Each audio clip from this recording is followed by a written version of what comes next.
Well guys, welcome back to another Rebel Scale video. It's been a minute. I think the last videos that I did were the giveaways. So today, we're actually going to do kind of an intro video to airbrushing and also what I recommend if you're getting into airbrushing. If you hear a weird thumping noise in the background, that's my air compressor kicking on. It'll do that from time to time. But anyway, let's get into it. So, I have several airbrushes that I kind of switch out from time to time. I like these two, but my main go-to airbrush is still my Iwata Eclipse HP-CS. This one I bought in 2006, and it has been going strong ever since. I mean, this is what I use the majority of the time when I'm doing stuff. Now this one has a few modifications. It's got a different trigger on it. It has a different rear handle on it, and it's got a custom tip that I made for it. These are just things that I kind of opted for. It's not something that you need. The Iwata Eclipse out of the box is just fine. These are just little adjustments that I made to my own. Mainly because I've had it for a while and I felt like modifying it a little bit. Anyway, for those of you who are new to airbrushing, this might be a little bit interesting to you so that you understand how an airbrush works. If you've done airbrushing before, most of this is just going to be repetitive. An airbrush has paint that sits in a paint cup. It's either in the top paint cup, some of them will have a side feed cup on the side, which you can control the angle of, which is really great if you want to spray upside down or something like that. You can tilt the paint cup whichever direction you want. And then there are those that are what are called siphon feed airbrushes, which have the cup on the bottom. Don't make that motion on camera too much. That might get me banned. This one is, and all of my airbrushes are gravity feed, which just means that the cup is on the top and gravity assists the paint in flowing down onto the needle, which you can maybe you can see the needle there. I'm not too sure if that's focusing quite right, but the needle is at the very tip there. Paint flows through a nozzle. The Iwata Eclipse HP-CS has a 0.35 millimeter nozzle, which is perfect for model paints and model work. Obviously you can get smaller nozzles with other airbrushes. You can actually get a 0.5 millimeter for the Iwata Eclipse series if you want. But the 0.35 is typically what the Iwata Eclipse comes with, and it's a perfect size. Air will flow up through the bottom and then through a little channel underneath and then come out around the nozzle. So this is the cup top, but let's say that this is the nozzle. There's the nozzle opening. Let me turn that around. There's the nozzle opening where the needle comes out. Air comes out around the nozzle. Paint comes out in the middle. The air flowing over and around the nozzle creates a back pressure that pulls the paint out. Now for a gravity feed, it's assisted by gravity, so you don't need as high of a pressure to paint at. With a siphon feed that has the container on the bottom, you have to paint at a higher pressure because the only thing that's pulling that paint is the air coming out and around the nozzle. At the very tip is where the paint and the air mix and it atomizes the paint, which basically just means turns it into really tiny little speckly pixie dust, and then it shoots it out on the model, and that's usually where the issues happen, because if your air pressure is too heavy, it's going to push too much paint, or if the paint isn't thinned well enough, then it's going to dry.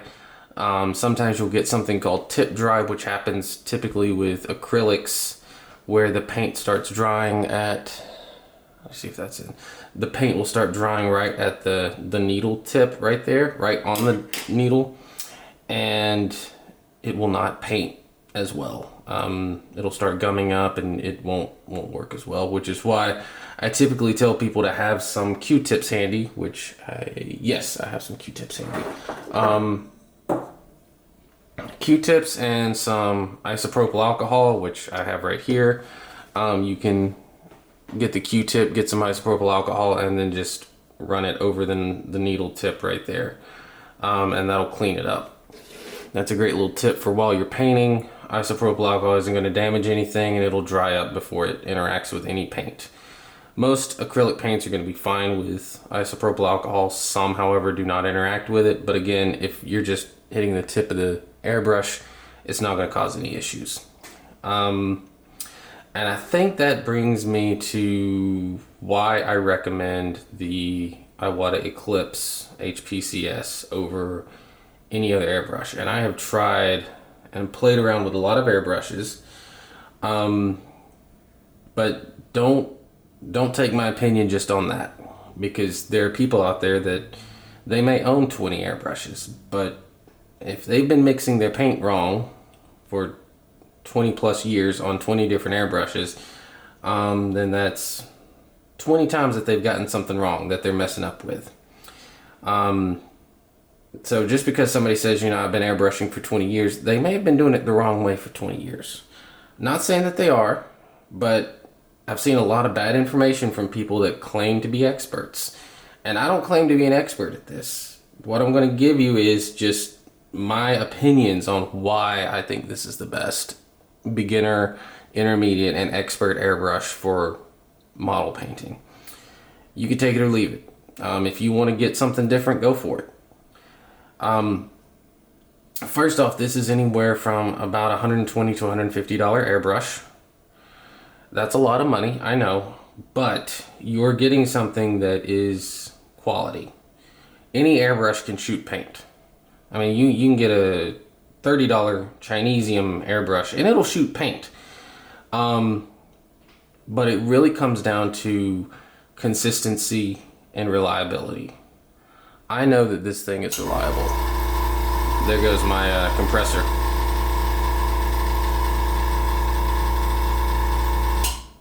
Thank you. I know that this thing's reliable. I know that I know what to expect out of it. I know the quality of the parts in it is very high. It's Japanese made. The steel that they use for the needle is very high quality.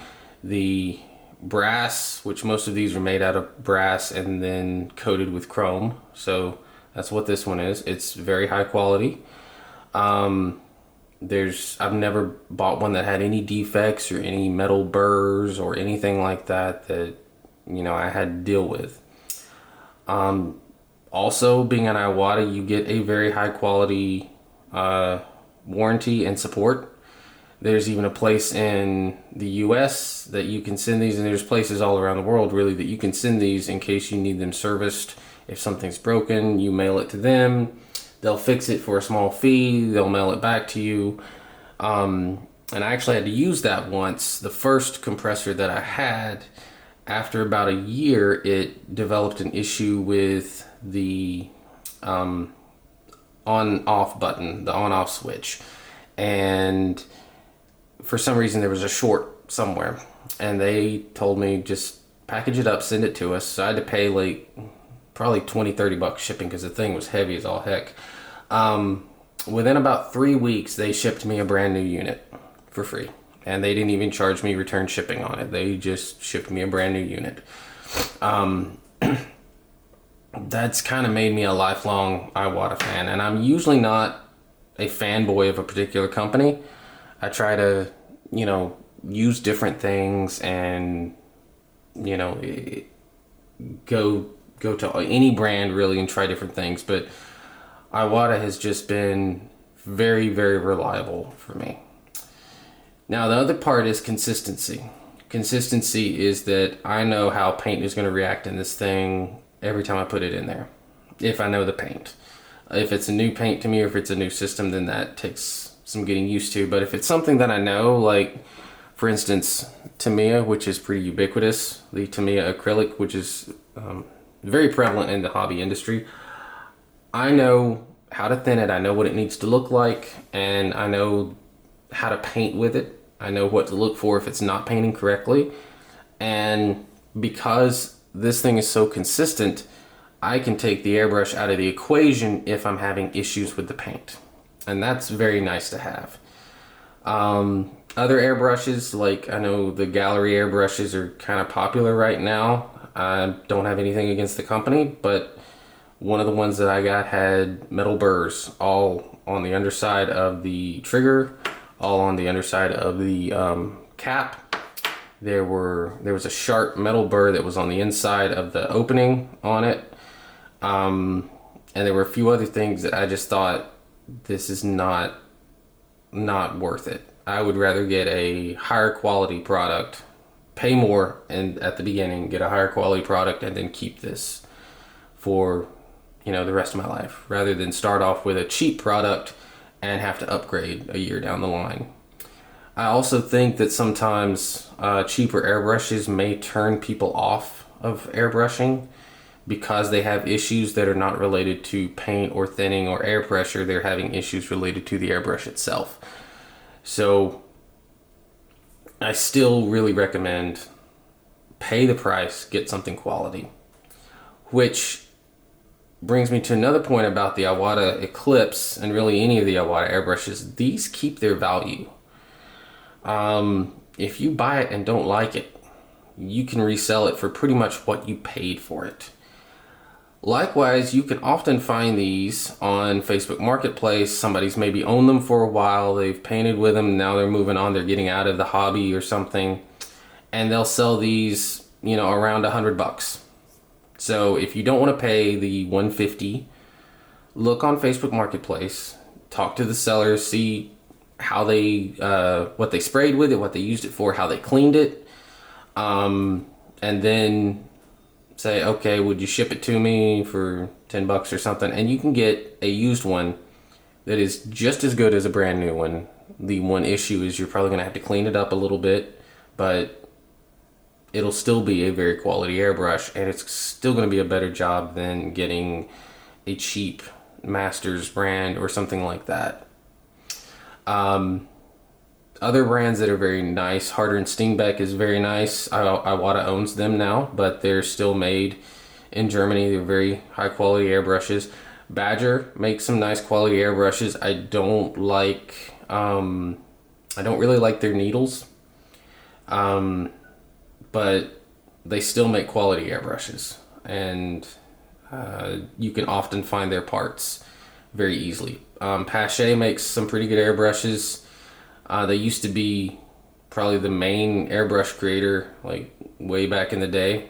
But let's see what else. Grex makes some nice airbrushes, especially if you like a trigger style airbrush. Like I have my Iwata HP-TH. This is a trigger style, and if you like that style where you pull back on the trigger, it releases both paint and air at the same time, then Grex has a lot of those that are very customizable.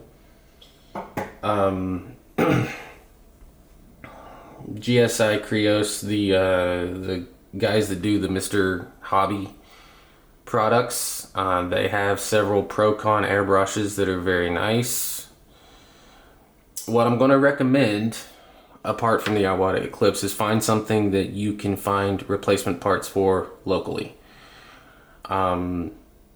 Nothing is worse than accidentally bending the needle or the nozzle and then having, that's my cat who's making noise, and then having to go out or having to order and wait for a replacement part to come in. So I know with the Iwata Eclipse, I can go to any store around here that sells airbrushes and they have the needles and the nozzles. They typically have the quick connector mounts. They often have O-rings as well that I can purchase. And really, the needle and the nozzle are the only parts that you're going to typically replace. I'll show you a quick breakdown of this. So one of the other things that I like about the Iwata Eclipse The nozzle, this is the nozzle. This is the most fragile piece of the airbrush, mainly because that steel tip right there is very thin. The metal gets very thin toward the actual very tip of it. It's very easy to just drop this and it dent or something and cause issues. The needle, Iwata needles are notoriously strong and rigid. I've actually dropped this thing before, and instead of bending, it'll like impale the mat or impale the flooring or something. I've never had it impale my foot. I hope I never have to deal with that. I have heard of people dealing with that, but I rarely have a needle get damaged by dropping it. Usually it's user error where I bump it into something, or I set it aside and I bump it when I'm not meaning to. There goes the compressor again. And if you're wondering why the compressor keeps kicking on, even though it has a tank, I have one adapter that I think has a small leak in it. So I think that's why it keeps kicking on. But anyway, those are the main reasons that I recommend the Iwata Eclipse, namely the HPCS. They have several others that are in the Iwata Eclipse line. They have a siphon feed airbrush. They have a side feed version, which is very nice. They have one of these that has a smaller cup on the top that's about this size cup. It does not have a top to it. And then they have one that I think people use for painting nails, which doesn't have a cup at all. It just has a small opening on the top, and you can lay in just a couple drops of paint and spray a little bit at a time. But anyway, that's the Iwata Eclipse and why I recommend it. Now, ooh, that was almost bad. Press down on the trigger to release air, pull back on the trigger to release paint. You can press down a little bit and get just a little bit of air, but pretty much the trigger's on or off. I mean, I can pull down just a little bit to kind of control air, but I have this little micro air control valve to control air a little bit more, which mostly this is not controlling air pressure, it's controlling airflow, which is a little bit different. I don't use it that often. I'd rather just adjust the air pressure as needed. And then of course pulling back releases paint. So if I get some pre-mixed paint here that I just mixed earlier, this is Archive X Alliance White.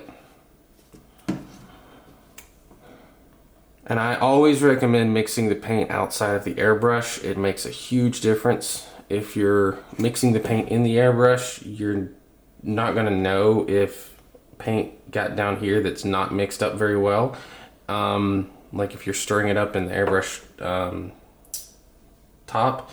The other issue is when people backflush, where they put a cap over the top and air comes out and then goes back through the nozzle and it bubbles up. That doesn't actually mix very well. You might think it does and it looks very pretty, but it's not really mixing. It's just bubbling up. All right, let's get this down here. Ooh, something happened there. Well, that's not good. Oh well. Deal with that some other time.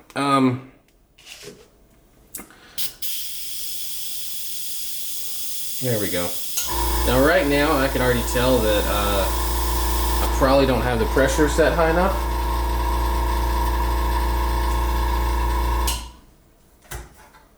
So I'm gonna up the pressure just a little bit.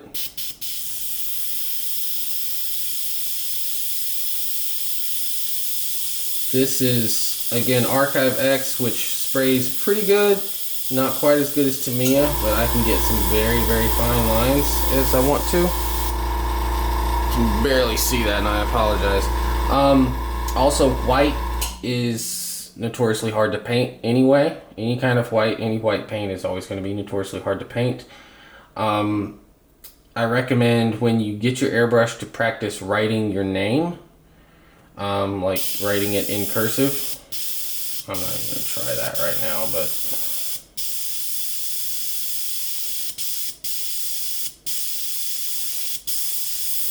it's kind of working. Also practice what they call dagger strokes, which are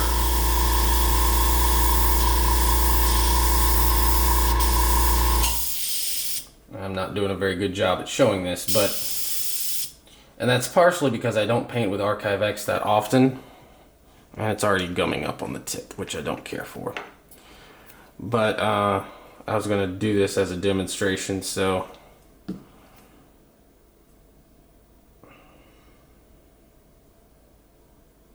again, this isn't going to damage the needle, assuming that it's a good needle. If you get a cheaper type of airbrush, then I can't guarantee you that that's going to do the same thing. But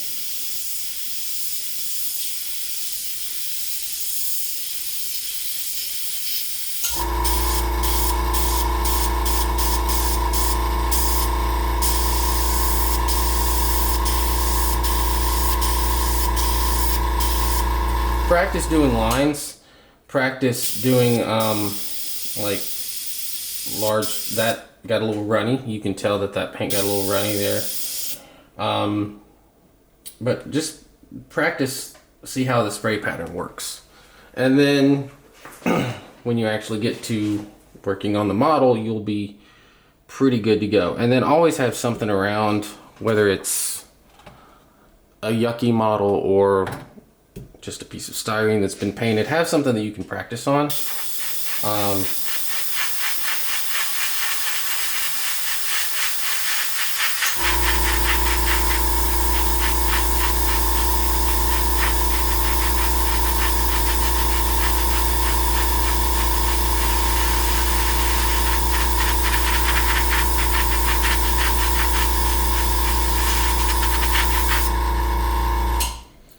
That looks pretty good so far. Move that out of the way and get that thing moved out of the way.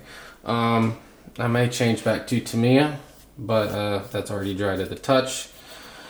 Basically what I'm doing now is I'm just going to paint this a little bit at a time. I've already created a lot of pre-shading on it, some black basing where you paint it black and you do some interesting spray overs using different masks that I have, which I did another video on, done some pictures on, but basically using these little stencils to create kind of a splinter pattern and then going over that, and what you come up with is a base coat that looks, ooh, that did not go on very well. Yeah, it's gumming up again. I need to practice a little bit more with the Archive X and get a paint retarder in there because it's gumming up on the tip. But that is essentially airbrushing 101. I'm going to do another video on cleaning your airbrush. And then the last tip that I'll leave you with is always wear something to protect your breathing, your lungs. Whether it's a respirator or at least a mask. I would highly recommend a respirator since that's made more for aerosolized paints and fumes, especially if you're painting indoors without a spray booth. You're not meant to breathe in aerosolized paint, regardless of whether it says non-toxic. The non-toxic part relates to you eating it, which I hope you're not eating it either, but it does not mean that it's non-toxic to breathe in. It is very dangerous to breathe in, especially over time it'll build up. So wear a respirator, protect your lungs, and yeah, happy painting.